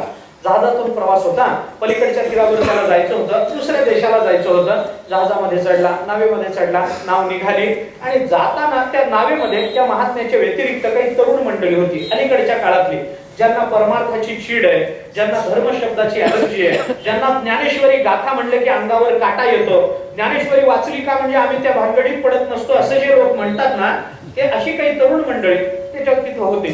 तिथं प्रवास त्यांचा सुरू झाला. त्या तरुण मंडळींनी या भगव्या साधूला बघितल्याबरोबर त्यांना वाटलं याची थट्टा करावी. मग ते आपापसामध्ये हळूहळू बोलायला लागले. काय म्हणे, हल्ली लोक भगवे कपडे घालतात आणि विषयाची आसक्ती त्यांच्या अंतःकरणामध्ये राहते, लोकांकडून काहीतरी मिळवण्याकरता भगवे कपडे घालतात, खरं वैराग्य नसतं वगैरे त्या महात्म्याला संबोधून बोलायला लागले. पण तो महात्मा बिचारा शांत बसला. त्याने काही त्याला प्रतिक्रिया दिली नाही, काही त्याला बोलले नाही. ते महात्मे शांत सज्जनपणाने, खरा पोचलेला महात्मा, परिपूर्ण महात्मा. मग हळूहळू त्या तरुणांना कळलं की नुसत्या बोलल्याने यांना काही फरक पडत नाही. मग ते त्यांना टोचून बोलायला लागले, हे बघा काय असं वाढवले, दाढी जटा काय वाढवले, कपडे काय, हातात चिमटा काय, कमंडलू काय, मुखामध्ये नाम असल्याचं ढोंग काय करतात, काय चाललंय म्हणे, गळ्यामध्ये रुद्राक्षाच्या अशा माळा काय घालल्यात, तुळशीची माळ काय गळ्यामध्ये दिसते. त्या अशाच लोक समाजाची दिशाभूल करतात. त्या प्रत्यक्ष त्या महात्म्याला बोलायला लागले. तरी तो महात्मा शांत बसून राहील. स्वामी विवेकानंदांच्या चरित्रामध्ये असा एक प्रसंग पाहता येतो. स्वामी विवेकानंद अमेरिकेमध्ये जेव्हा फिरत होते त्यावेळेला एका रेल्वेमधून प्रवास चालू असताना दोन तरुण समोर बसले आणि इंग्रजीतून स्वामींची टिंगल करायला लागले. तर त्यांना वाटलं हा भारतातून आलेला, त्याला काय इंग्रजी कळायचंय, पण टिंगल सुरू झाली. हे असेच असतात, तसेच असतात, भारतात अशीच परिस्थिती आहे, हे लोक समाजाची दिशाभूल करतात, अमुक करतात, तमुक करतात, समाजाला अधोगतीला नेतात. त्यांना नाव घेऊन शिव्या द्यायला लागले. विवेकानंद शांत बसले. ज्यावेळेस त्यांना माहित नाही, या तरुणांना माहित नाही की हे किती पोचलेले, यांना सगळं काय कळत हे त्यांना माहित नाही. स्वामीजी मात्र शांत बसले. तेव्हा तिकीट तपासणीस आला आणि त्यांनी स्वामीजींना ओळखून त्यांचं तिकीट मागितलं. तेव्हा स्वामीजीने त्या तिकीट तपासणीस, त्याच्याबरोबर तपासणीस जो होता टीसी, त्याच्याबरोबर अस्खलित इंग्रजीमध्ये संवाद साधला. त्या तरुणांना वाटलं अरे यांना तर इंग्रजी येतं, मग मगाशी आपण यांची इतकी टिंगल केली, आता हे यांना कळलं असेल, आता हा महात्मा काहीतरी बोलेल, पोलिसांना सांगेल. भीती वाटली. त्या तरुणांनी स्वामीजींना विचारलं, आम्ही मगाशी इंग्रजीमध्ये तुम्हाला इतक्या शिव्या दिल्या, तुम्हाला कळलं ना सगळं? स्वामीजी म्हणतात कळलं, मला सगळं कळलं, मग तुम्ही काहीच कसं बोलला नाही? स्वामीजींनी त्यांना सांगितलं, प्रवासामध्ये मूर्ख भेटायची ही पहिलीच वेळ नाही, अनेक वेळेला मूर्ख महात्मे भेटलेत मला, मी त्यांच्याकडे दुर्लक्षच करत आलो, जसं तुमच्याकडे दुर्लक्ष केलं. त्या महात्म्याने सुद्धा या तरुणांकडे दुर्लक्ष केलं. यांना शिव्या देऊनही जेव्हा यांच्यावर परिणाम होत नाही, तरुणांनी पाहिलं तेव्हा तरुण आणखीन पुढे झाले. मग त्यांना शारीरिक पीडा देण्याचा त्यांचा हे सुरू झालं. मग कोणी जाऊन त्यांचा उपर्ण ओढ, कोणी जाऊन त्यांच्या डोक्यावर टपली मार, कोणी जाऊन त्यांची माळ चोड, कोणी कमंडलोच काढून घे, कोणी हातातला चिमटाच वाजवून बघ, कोणी त्यांना धक्काच दे. अशा पद्धतीचा त्यांचा आचार सुरू झाल्यानंतर, त्रास देणं सुरू झाल्यानंतर तरी तो महात्मा काही बोलला नाही, शांत चित्तानं बसून राहिला. महात्म्याला सहन झालं पण देवाला सहन झालं नाही. भगवंताला चिडाले, माझ्या भक्ताला त्रास देतात म्हणजे काय, एरवी तरी माझी या भक्ता आणि संसाराची चिंता. अरे त्यांना काय, माझ्या भक्ताला त्रास दिला, मला कसं पटायचं? भगवान प्रकट झाले आणि त्या महात्म्याच्या समोर येऊन म्हणाले, बघत काय बसलास तू, नुसतं डोळे उचलून बघ, जागेवर जळतील ना, काय यांना तर यांचं सहन करत बसला? त्यांनी सांगितलं, नाही म्हणे, काय करायचंय देवा, यांचा माझा ऋणानुबंध आहे किती, एकदा पलीकडच्या तीरावर आम्ही उतरलो, ते त्यांच्या मार्गाने जातील, मी माझ्या मार्गाने जाईल, आयुष्यात पुन्हा गाठ भेट व्हायची शक्यता तरी आहे का? मग 2 मिनिटं जर क्रोध सहन केला तर मोठं पाप आपल्याकडून होणार नाही. कशासाठी त्यांना रागवायचं? भगवान म्हणाले तू रागवू नको, पण मी रागवलं, मी यांना शासन करणार आहे. बोल काय करू? तोपर्यंत तो नाव जे होते ते त्या समुद्राच्या प्रवाह मध्यभागापर्यंत आलेली होती. नदीच्या व्यापक मोठी नदी, त्या नदीच्या धारेला मध्य भागामध्ये ती नाव आलेली. भगवंताने विचारलं, बोल म्हणे काय करू यांना, काय शिक्षा करू? यांचे नावच उलटून टाकू का, म्हणजे सगळे मरतील? त्या महात्म्याने सांगितलं, देवा यांचे नाव उलटवून टाकण्यापेक्षा यांची बुद्धी उलटवून टाका, बस पुष्कळ झालं. हे सामान्य राहणारच नाही. एकदा म्हणून तुकाराम महाराज म्हणतात, बुद्धीचा पालट धरारे काही, बुद्धी पालटून घ्या बाबा. संसाराकडे वळालेली आसक्त झालेली बुद्धी माणसाने जर पालटून संसार याच्या ऐवजी परमात्मा एवढा विषय त्या बुद्धीच्या समोर ठेवला, तीच बुद्धी आपल्याला परमतत्वाचा लाभ करून देणार आहे. याच्या करता म्हणून का ही बुद्धी अशी सूक्ष्म आहे, ती जाणण्याच्या योग्यतेची आहे, हे लक्षात घेतलं पाहिजे. त्या बुद्धीच्या ठिकाणी तेवढं सामर्थ्य आहे. म्हणून तर माणसाला निर्माण केल्यानंतर देवाला समाधान वाटलं की आपण कोणीतरी चांगला प्राणी निर्माण केला. नाहीतरी काय थोडी श्वान सुकरे बापुडी आहेतच ना जगात. काही कमी आहेत का? डुकरं कमी आहेत का? गाढवं कमी आहेत का? ढेकूण कमी आहेत का? बैल कमी आहेत का? काय म्हशी कमी आहेत का जगामध्ये? रेडे कमी आहेत का? नाही ना महाराज, यांचं वैपुल्य तर आहेच आहे. मग आपण जर भक्ती करत नसलो तर त्यांच्यात आपल्यात काय अंतर राहिलं सांगा ना. आपण जर बुद्धीचा वापर करत नसलो तर त्यांच्यात आपल्यात काय अंतर राहिलं? काही नाही. देवाने माणसाला बुद्धी दिली. मनुष्य प्रपंचामध्ये आपल्याला पैसा कसा मिळेल, आपल्याला प्रतिष्ठा कशी मिळेल, लोक आपल्याला नावाजतील कसं, याच्याकरता बुद्धीचा वापर करतात. दुसऱ्यावर कुरघोडी कशी करायची, मत जास्त कशी मिळवायची, कसे शक्कल लढवतात मतदानाच्या काळामध्ये येते. अमुक करा, तमुक करा, साड्या वाटा, भांडे वाटा. ही बुद्धी लावली की नाही कामाला?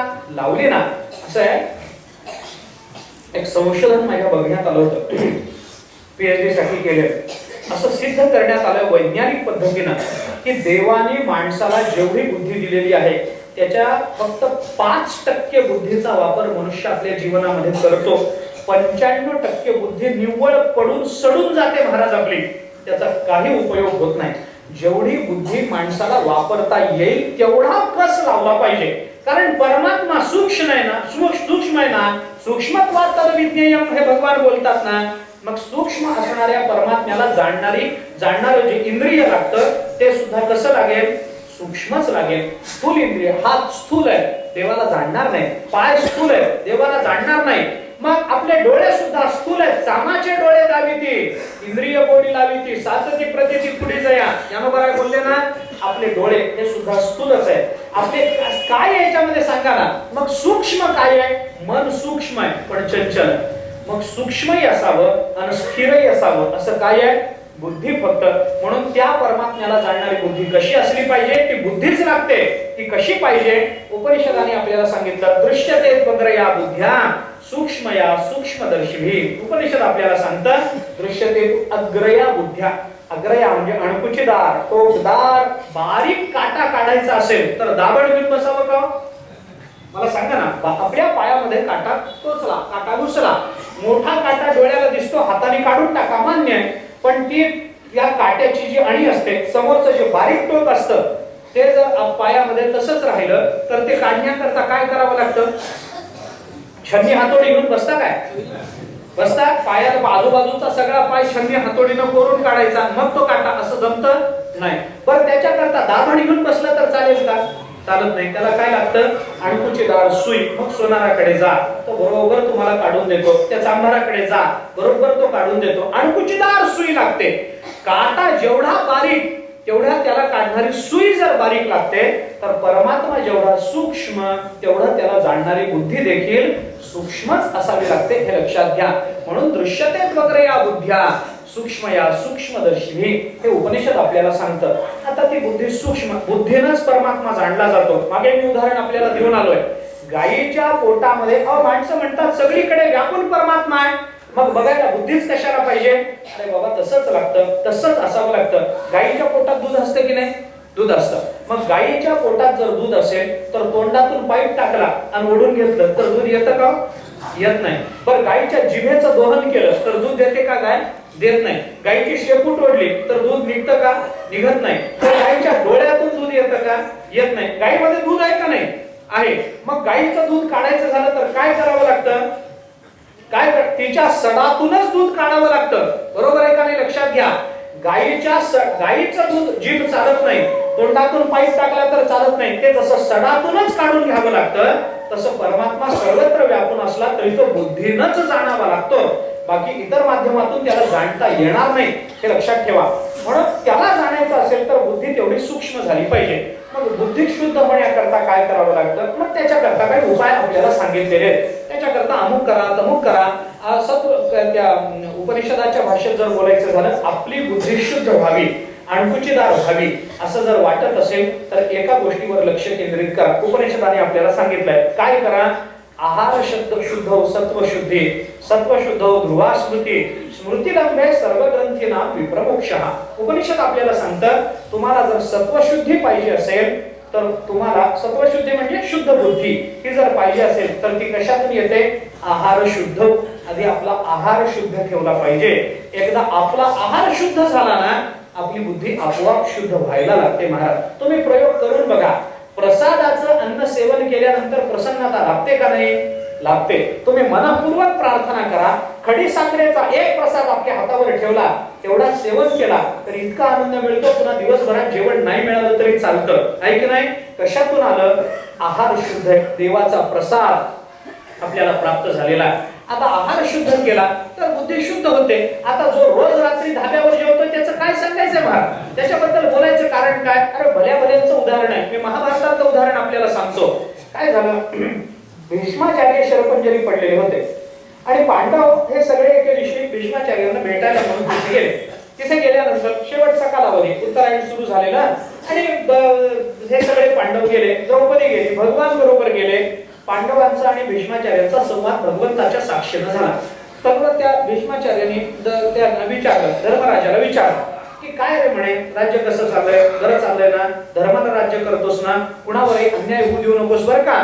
शहाण्यांची संगत कर. 100 मूर्ख पदरी बाळगण्यापेक्षा एक शहाणा पदरी बाळगलेला चांगला असतो बरं का धर्मा.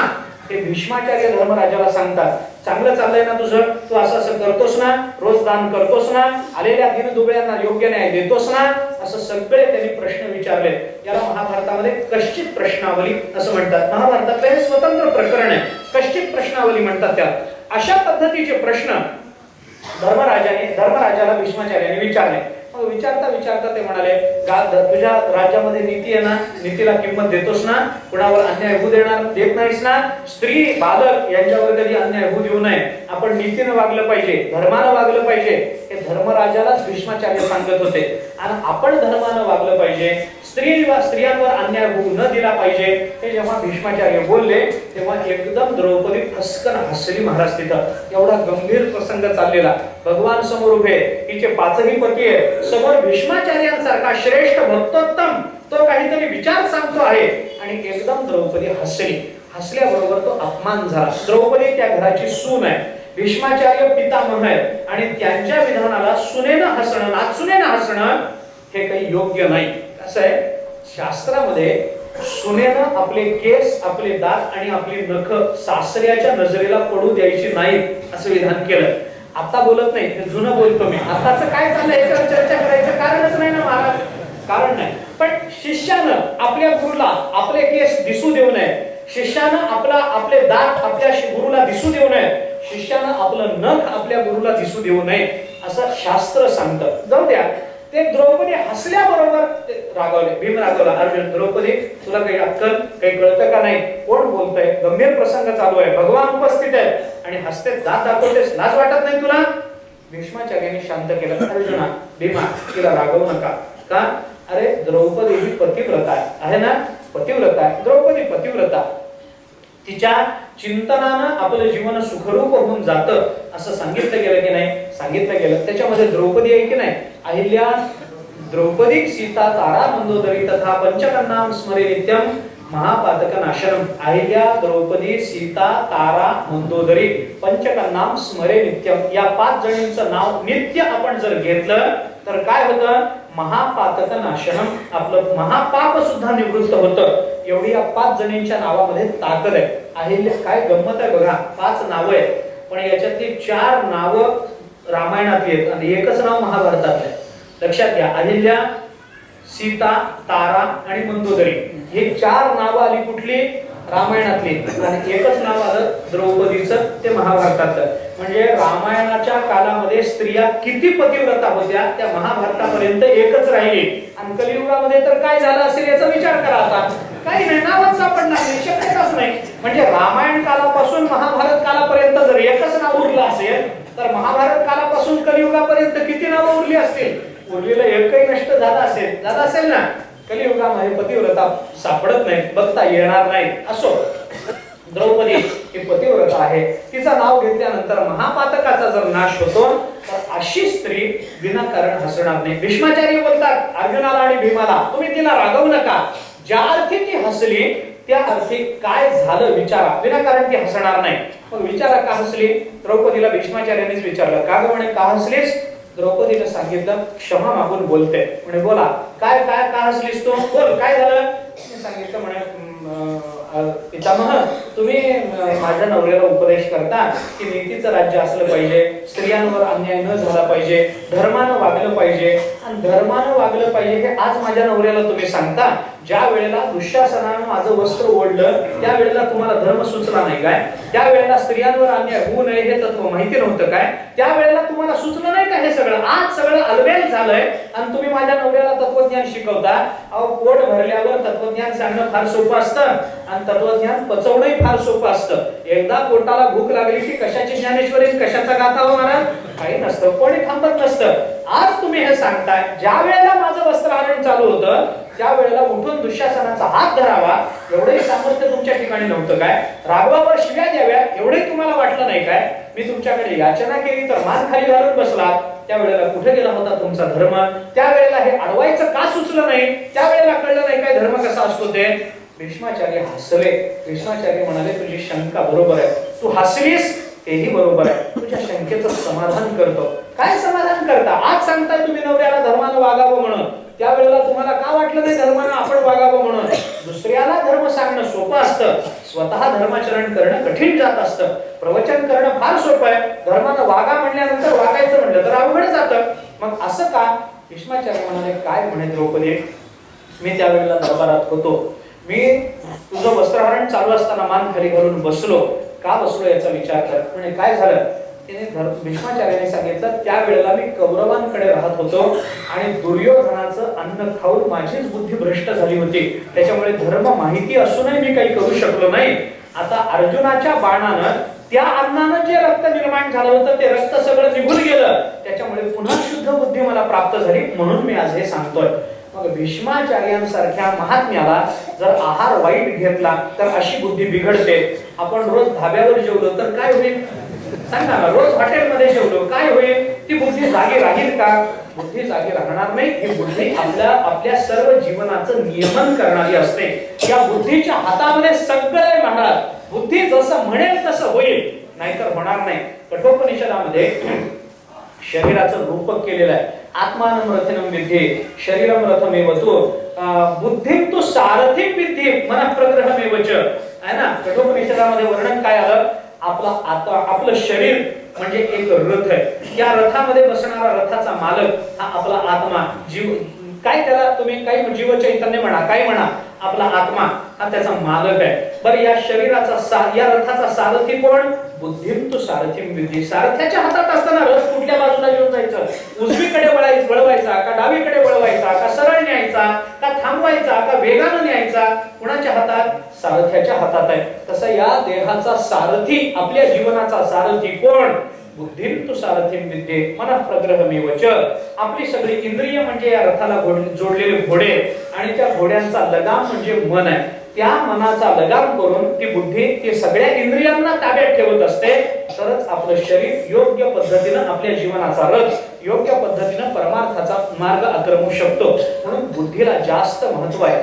एकदा ती बुद्धी आपल्याला मिळाली की मग सगळं चांगलं होतं. म्हणून भगवान सांगतात, ददामि बुद्धियोगं तम, मी त्यांना बुद्धियोग देतो. म्हणजे माझ्या तत्वाचं यथार्थ ज्ञान करून देणारी बुद्धी मी देतो. बुद्धी देतो म्हणजे हे चांगले का वाईट हे कळवणारी बुद्धी देतो अशातला भाग नाही. कारण ती बुद्धी देवाचं चिंतनच आहे. मागे आपण हे बोललोय, देव बुद्धी सगळ्यांनाच देतो. देव मागे पुढे उभा आहे सांभाळीत आली आघात निवारावे. आपण देवाचं चिंतन करतो ना, बरं देव काही फक्त भक्तालाच सांभाळतो का? तुम्हाला आम्हालाही सांभाळतो, तुम्हाला आम्हालाही सांभाळतो. पण भक्ताला खरोखर मागे पुढे उभा राहून सांभाळतो. अर्जुनाला पुढे उभा राहून सांभाळलं की नाही? पायी तू पाठीशी घातला, आपण पुढा राहिला समोर. आणि त्या सुग्रीवाला सांभाळताना मागे उभा राहून सांभाळलं की नाही? सांभाळलं. पण तुम्हाला आम्हाला सांभाळताना भगवान आपल्या मागे पुढेच का नाही? मग भगवान आपल्याला सांभाळतात म्हणजे काय, आणि भगवान आपल्याला शिक्षा देतात म्हणजे काय? शिशुपालाला शिक्षा द्यायची झाली, भगवंताची पद्धत वेगळी आहे. कालयवनाला शिक्षा द्यायची झाली, भगवंताची पद्धत वेगळी आहे. रावणाला शिक्षा द्यायची आहे, भगवान हातामध्ये धनुष्यबाण घेऊन शिक्षा करतील. कंसाला शिक्षा द्यायची आहे, त्याच्या छातीवर बसून सगळ्या पृथ्वीचं ओझं त्याच्या छातीवर घालून गुदमरून त्याला मारून टाकतील. भगवंताच्या शिक्षा वेगळ्या आहेत. आणि तुम्हाला आम्हाला शिक्षा द्यायची म्हणजे भगवंताची शिक्षेची पद्धत वेगळी आहे. काय पद्धत? महाभारताने पद्धत सांगितली. भगवान आपल्याला राखतात त्याची पद्धत वेगळी, आणि भगवान आपल्याला शिक्षा देतात याची पद्धत वेगळी. भगवंताला जर आपलं रक्षण करायचं असेल तर देव स्वतः आपल्या करता येत नाही. काय येत नाही? आपण काही ज्ञानोबा नाही, तुकोबा नाही, पण आपण काही रावण नाही, कंस नाही, भगवान आपल्या करता येत नाही. मग काय करतात भगवान? महाभारताने म्हटलंय, न देवा दंडम आदाय रक्षंती पशुपालवत यंतु रक्षितुम इच्छन्ति बुद्ध्या संविभजन्ति तम. माझा मुद्दा इथे आहे. भगवंताला ज्याला राखायचं असेल, भगवान न देवा दंडम आदाय रक्षंती पशुपालवत. एखादा गुराखी हातामध्ये काठी घेऊन गायींचं जसं रक्षण करतो, तसा परमात्मा हातात तलवार घेऊन तुमचं माझं रक्षण करत नाही. मग कसा करतो? यंतु रक्षितुम इच्छन्ति, ज्याचं रक्षण करण्याची भगवंताला इच्छा आहे, बुद्ध्या संविभजन्तितम, संकटातून बाहेर पडण्याची बुद्धी परमात्मा देत असतो, बाकी काही करत नाही.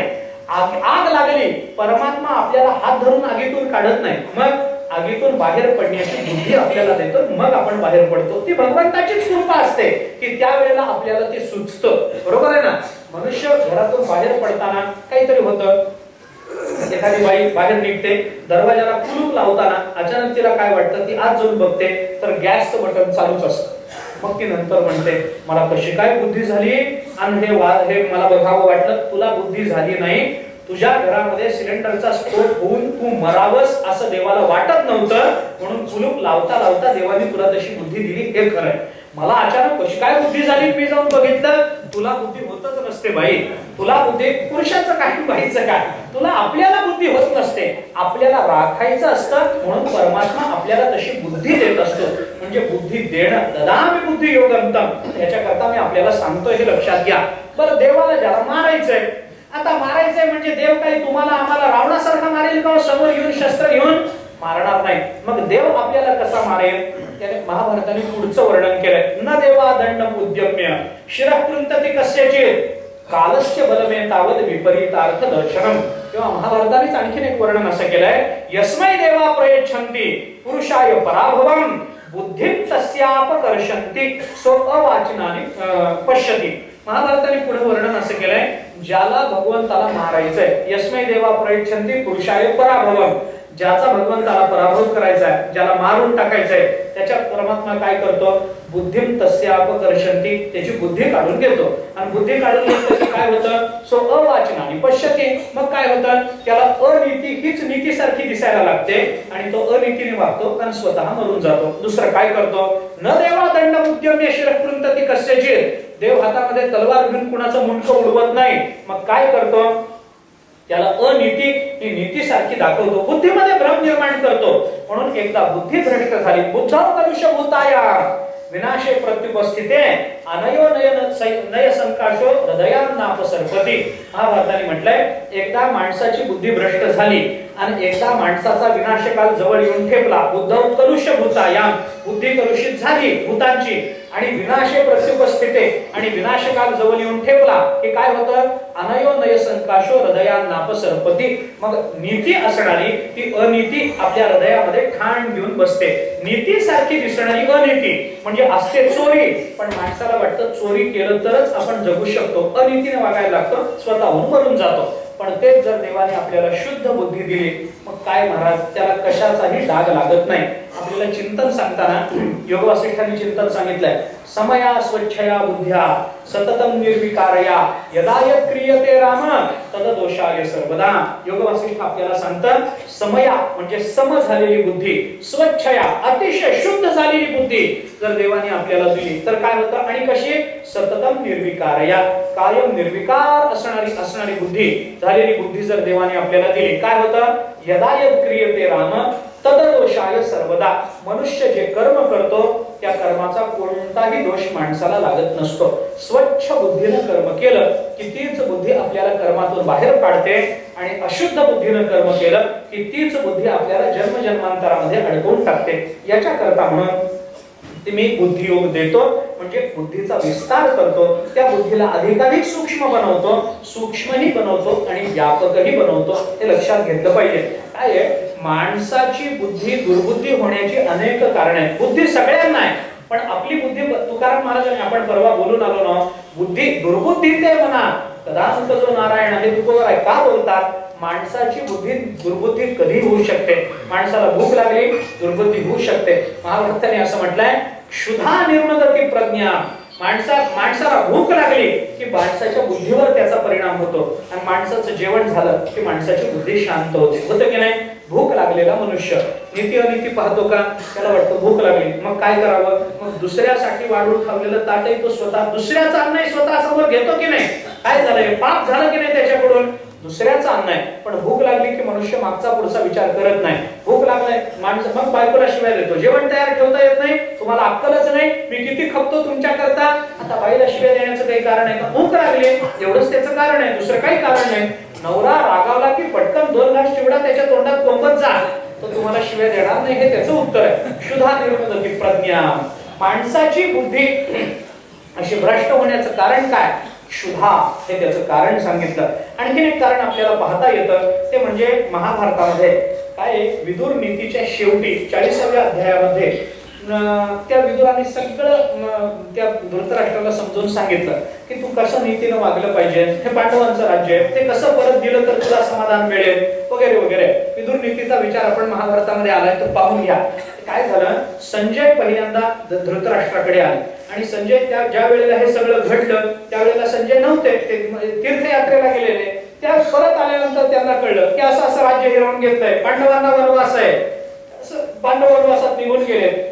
संजयाला कळल्यानंतर संजय त्या पावली धृतराष्ट्राकडे आले, आणि संजयाने धृतराष्ट्राची निंदा केली. मी खूप शिव्या दिल्या, तुला अक्कल नाही, तू आतूनही आंधळाच आहेस, मला वाटलं होतं बाहेरूनच आंधळ आहेस. अधिकार मोठा, वयानं मोठे, शिव्या देण्याचा अधिकार होता. त्यांनी सांगितलं तुला अक्कल कशी नाही, अरे ज्याचं राज्य त्याचं त्याला देऊन टाकलं पाहिजे. तुला या राज्यावर पंडूने ठेवलं होतं कशा करता, त्याची मुलं मोठी होईपर्यंत काळजी घ्यावी म्हणून. तू राज्यच हडप करून बसलास, असं करणं बरोबर नाही. तुझं पालकत्व तू विसरून घेतलास, तुला लाज वाटली पाहिजे. सगळं बोलल्यानंतर धृतराष्ट्राचं चित्त एकदम अस्वस्थ झालं. मग आता या चित्ताला शांतता मिळेल याच्याकरता काय करावं, त्यांनी सांगितलं काही नाही बाबा, विदुराला बोलवून घ्या. मग विदुर आले. विदुर मध्यरात्रीच्या पुढे आले. धृतराष्ट्राने सांगितलं किती रात्री येऊ द्या, माझ्या महालामध्ये त्याला सोडा. सेवकाने आणलं. विदुर म्हणाले महाराज माझ्या काय सेवा आहे माझ्याकडे, माझी आठवण तुम्ही केले, आणि माझं चित्त अस्वस्थ झालंय. मग विदुराने धृतराष्ट्राला काही चित्त स्थैर्याकरता उपदेश केला. तोच उपदेश विदुर नीती या नावानं महाभारतामध्ये प्रसिद्ध आहे. मग शेवटी त्या विदुराने ब्रह्मज्ञान कसं असतं, ब्रह्मज्ञान म्हणजे काय याचा विचार सांगितला. ते सांगितल्यावर धृतराष्ट्राला बरं वाटलं. धृतराष्ट्राने सांगितलं हे ज्ञानाचं चिंतन जरा बरं वाटायला लागलंय, मन शांत झाल्यासारखं वाटायला लागलंय, मला ज्ञानाचा विचार अधिक सांगणार. विदुराने सांगितलं नाही म्हणे, ज्ञानाबद्दल मला बोलता येतं पण ज्ञान देण्याचा मला अधिकार नाही. मग ते सनक सुजाती यांना बोलवलं. सनक सुजाती आणि धृतराष्ट्राचा संवाद घडवून दिला. विदुर तिथून निघून गेले, आणि मग सनक सुजाती यांनी धृतराष्ट्राला काही बोध दिला असं वर्णन महाभारतामध्ये आहे. त्या शेवटच्या अध्यायामध्ये हे सगळं नीतीचं तत्वज्ञान सांगितल्यानंतर त्याने धृतराष्ट्राला सांगितलं तुझं चित्त जर शांत व्हायचं असेल तर आत्ताही एक काम कर. मी तुला आधी बोललो होतो, दुर्योधन जन्माला आल्याबरोबर मी तुला सांगितलं होतं धृतराष्ट्रा या एकाचा त्याग कर 99 जगतील, पण या एकाचा स्वीकार केलास तर 100 मरतील. हे मी बोललो होतो ना तुला, त्यावेळेला माझं ऐकलं नाहीस. आता तीच वेळ तुझ्यावर येऊन ठेपली आहे. मग अजून एक काम कर, पांडवांना आदरानं बोलवून घे, त्यांचं राज्य त्यांना देऊन टाक आणि ते तुला मानतात, वडिलांप्रमाणे तुला मानतात, तुला योग्य पद्धतीने स्वीकारतात. काही चिंता करू नकोस, शांत होईल तुझे चित्त. हे सांगितल्यानंतर धृतराष्ट्रानं काय सांगावं? धृतराष्ट्र त्यांना असं म्हणाले, विदुरांना असं म्हणाले की सात बुद्धी कृताप्येवम पांडवान प्रतिमे सदा. तुम्ही जे मला सांगता ती जी बुद्धी आहे, मला मुद्दा काय सांगायचा आहे, सात बुद्धी कृताप्येवम पांडवान प्रतिमे सदा. पांडव तुम्ही सांगता की हे राज्य दिलं पाहिजे, पांडवांबद्दल स्नेहभाव ठेवला पाहिजे, ही बुद्धी पांडवांच्या बद्दल नेहमी माझ्या ठिकाणी निर्माण होते. सात बुद्धी कृताप्येवम पांडवान प्रतिमे सदा. पांडवांप्रती अशी बुद्धी माझी नेहमी होते. पण काय करू? दुर्योधनम समासाध्य पुनर्विपरीत पण काय करू म्हणे, एकदा दुर्योधन भेटला की पुन्हा माझी बुद्धी बदलून जाते. काय करू? म्हणजे माणसाची बुद्धी बदलण्याचं हे दुसरं कारण आहे संगती. पहिलं कारण आपण पाहिलं क्षुधा, हे बुद्धी बदलण्याचं कारण आहे. दुसरं कारण आहे संगती, हे दुसरं कारण आपल्याला स्वीकारावं लागतं. आणि तिसरं कारण संगतीचाच विचार आपल्याला जर पुढे करायचा असेल तर आणखीन एक विचार करता येतो. बुद्धिष्ट ही यते पुंसाम नीचे समागमात मध्यमैर मध्यताम याती श्रेष्ठताम यातीच्या श्रेष्ठताम यातीच्या उत्तमैहि. आपण कुणाच्या संगतीत जातो याचा विचार करा. बुद्धिष्ट ही यते पुंसाम नीचे सहसमागमा. तुम्ही नीच माणसाच्या संगतीत गेलात, बुद्धी नीच होते. मध्यमेर मध्यताम याती. तुम्ही मध्यम माणसाच्या संगतीत गेलात, बुद्धी मध्यम होते. आणि श्रेष्ठताम यातीचे उत्तमही. आणि श्रेष्ठ माणसाच्या संगतीत राहिला की तुमची बुद्धी उत्तम होते. आता भगवान सांगतात मी बुद्धियोग देतो. बुद्धियोग देतो म्हणजे काय? ब्रह्मज्ञान देतो, हा त्याचा सरळ अर्थ होतो. का अर्थ होतो? कारण आचार्याने सम्यक दर्शनम मतत्व विषयम अशा अर्थाने बुद्धियोगाचा विचार केला ना, तेन योग बुद्धियोग हा, हे जे आचार्य बोलतात त्या अर्थामध्ये भगवत तत्व विषयक स्थिर बुद्धी मी त्यांना देतो. आणि काय करून घेतो? येन माम उपयांती ते. आणि त्यांना माझ्या जवळ घेतो. जवळ घेतो म्हणजे एकरूप करतो. कारण पुढच्या श्लोकामध्ये भगवंतांनी त्या अर्थाचे शब्द वापरलेले आहेत. काय करतो मी त्यांच्या संदर्भामध्ये? तेषामेवानुकंपार्थ महमद ज्ञानजम तमः नाशयाम्यात्म भावस्तो ज्ञान दीपेन भस्वता.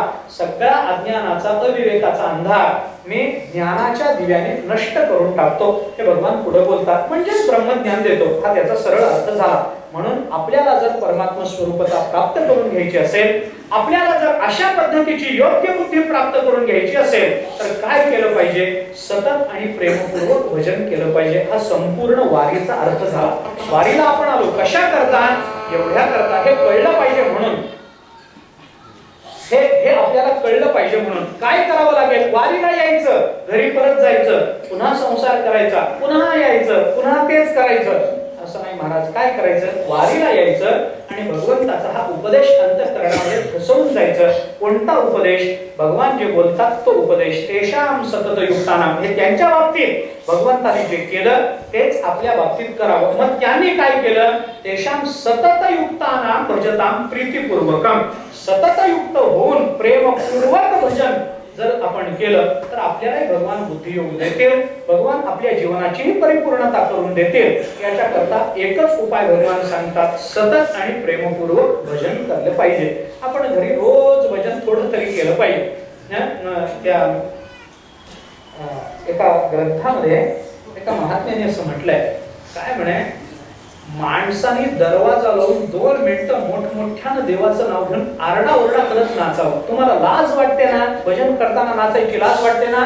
दरवाजे खिडक्या लावून घ्या आणि खोलीमध्ये 2 मिनिटं तुम्हाला जसं नाचता येईल तसं नाचा. अगदी गणपती समोर जसं नाचता तसं नाचायचं असेल तसं नाचा. पण रामकृष्ण हरी म्हणून नाचा. बघा दिवसाचं समाधान काय मिळतं ते. खोली दारात खिडक्या बंद करून घेऊन मनाला येईल तसं देवाच्या नावाने नाचा. आनंद मिळतो की नाही पहा. एका महात्म्याने हा प्रयोग करायला सांगितला. करून बघा. ज्याला हरिपाठात नाचायचे कंटाळा लाज वाटते, ज्याला कीर्तनात नाचायची लाज वाटते, त्यांनी हे प्रयोग घरी करून बघायला हरकत नाही. घरी करून बघा. स्त्रियांना लाज वाटते ना बाहेर नाचायचं म्हणजे जुन्या तरी स्त्रियांना वाटत होती, आताच्या वाटत नाही. पण जुन्या स्त्रियांना समाजासमोर नाचायची लाज वाटत होती. काय करावं? आता एक जुन्या वळणाच्या स्त्रिया आता नाहीत का? आपल्या इथं चातुर्मासाला राहिलेल्या माय भगिनी जुन्याच वळणाच्या स्त्रिया आहेत ना, लज्जा हा गुण आहे ना त्यांच्यामध्ये, मग त्यांनी काय करावं? लाज वाटते ना, दरवाजा लावून घ्या आणि देवाच्या नावानं 2 मिनिटं नाचा. नाही बघा तुमचा आनंदात दिवस गेला तर मग बोला. नाचता येतं तसं करता आलं पाहिजे. 2 मिनिटं भजन रोजचं आपल्याला करता आलं पाहिजे प्रेमपूर्वक. येता जाता ठेच लागली रामकृष्णाने म्हणाला आनंदाच आहे, पण हेतुतः जागेवर बसून भगवंतानी कृपा करावी आणि भगवंताचं दुर्लभ असं चरणाचं प्रेम मला मिळावं याच्या करता म्हणून थोडा वेळ तरी प्रेमपूर्वक नामस्मरण केलं पाहिजे आणि एक दिवस नाही त्याचं सातत्य ठेवलं पाहिजे. तसं सातत्य आपल्या ठिकाणी राहावं, प्रेम आपल्या ठिकाणी निर्माण व्हावं त्याच्याकरता भगवंताच्या चरणी प्रार्थना केली पाहिजे. आपण वारीला येतो हे सातत्यच आहे. कीर्तनामध्ये रामकृष्ण हरी म्हणतो ते प्रेमपूर्वकच भजन आहे. हरे राम म्हणतो, रामकृष्ण हरी विठ्ठल केशवा म्हणतो ते भजनच आहे. हे सातत्य नाही. वारी एकच वर्ष आहे का? नाही, जोपर्यंत प्राणात प्राण आहे तोपर्यंत वारी आहे, म्हणजे सातत्य आहे. आणि वारीला येऊन करायचं काय आपल्याला? चंद्रभागे स्नान, विधितो हरिकथा. कथा म्हणजे भगवंताचं प्रेमपूर्वक नामस्मरण करायचंय. तर हे आपल्याला संतांनी सांगितलेलंच आहे. ते साधन आपल्याला मिळालेली आहे. फक्त त्याच्यातून मिळणार काय? आपल्याला बुद्धियोग प्राप्त होणार, आपली बुद्धी अशी व्यापक होणार, सूक्ष्मदर्शी अशी आपली बुद्धी होणार, तशी ती व्हावी याचा विचार आपण केला पाहिजे.